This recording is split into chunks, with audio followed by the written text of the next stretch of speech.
Many years back, I was involved in a case. I can't talk about any current cases, of course, because they're before the courts, they're under investigation, and there's all sorts of things. But, for example, a case that is complete would be the case of a man here in Sudbury who was actually burned.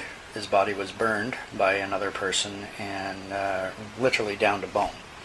And then the bone was crushed and scattered over an area. And so I was called in order to assist in processing that crime scene and then working to essentially build up a biography of the individual in order for us to get an identification and then see if there was anything I could say as to exactly what happened to the individual.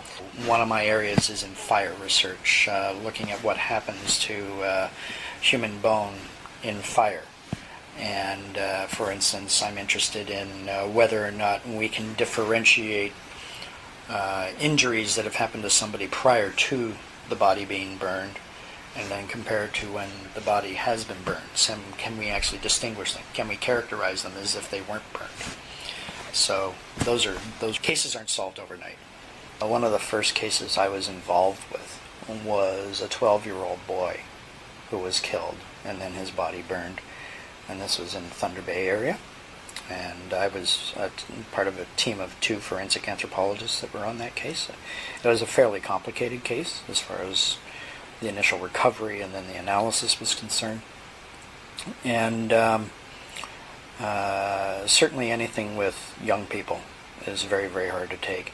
It's people that are vulnerable, you know, that it's one of those things that you feel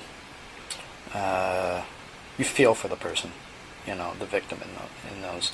It's not that you don't feel something in all cases. I mean, there's always something you feel personally, but we have to have sort of a professional detachment from the case. But I'd have to say the hardest cases usually for me are children, and because they're innocent. They're very, very innocent. Most victims are innocent.